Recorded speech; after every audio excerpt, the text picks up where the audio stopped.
Queen was horrified to hear Prince William's boisterous remarks about becoming king.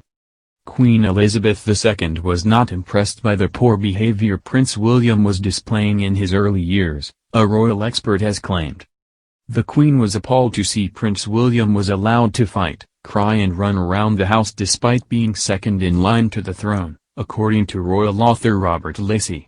The expert claimed the monarch was particularly appalled to hear the future Duke of Cambridge fantasizing about rules and reforms he would carry out as a king. Mr. Lacey wrote on his upcoming book Battle of Brothers, Her Majesty was not impressed by her grandson's noisiness, which got worse as Harry became old enough to join in with fighting, crying and boisterous running around whenever they came to stay at Windsor, Sandringham or Balmoral. It was poor behavior that she did not expect of her grandchildren. Elizabeth II made some inquiries and was particularly horrified to learn that one of William's favorite lines ran, "When I am king, I'm going to make a new rule that." Mr. Lacey went on saying the monarch discussed the matter directly with her own son, Prince Charles. The Queen told the Prince of Wales, according to the royal author, "You really must do something, Charles. The boy needs discipline. Perhaps a new nanny is in order."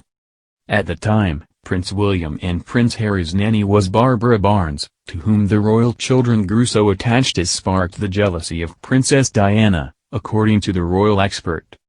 In his book, Mr. Lacey detailed the upbringing of the main characters of what he has described as a battle within the House of Windsor, Prince Harry, Prince William and their wives. The author described Prince Charles and Princess Diana as lenient and indulgent parents, so in all, with their sons, they were willing to close an eye on their cheekiness.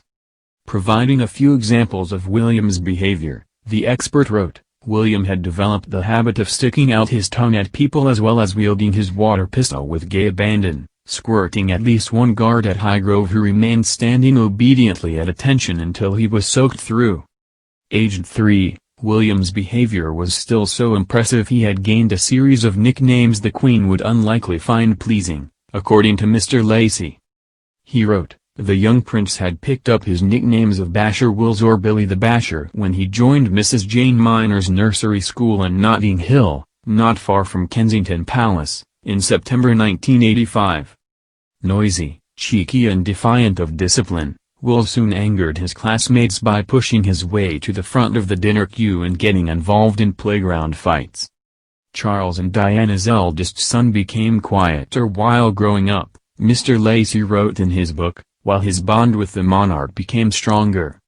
While at Eton, the Duke of Cambridge started to visit the Queen and Prince Philip for lunch every few Sundays.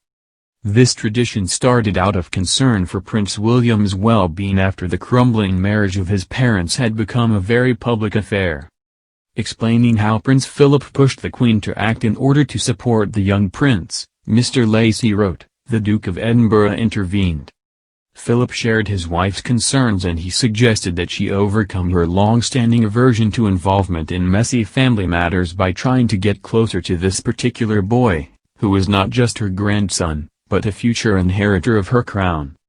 Perhaps the lad could come up and join them both in the castle from time to time on a Sunday, when the Eton boys were allowed out into the town. And so the lunches had begun. Describing the lunches, which contributed to strengthening the bond between the young heir and the monarch, Mr. Lacey said, putting ended, Philip would make a discreet exit, leaving his wife and grandson together in the panelled oak room with its six-arm chandelier hanging over the table in front of Queen Victoria's beautiful Gobelins tapestry of the hunt.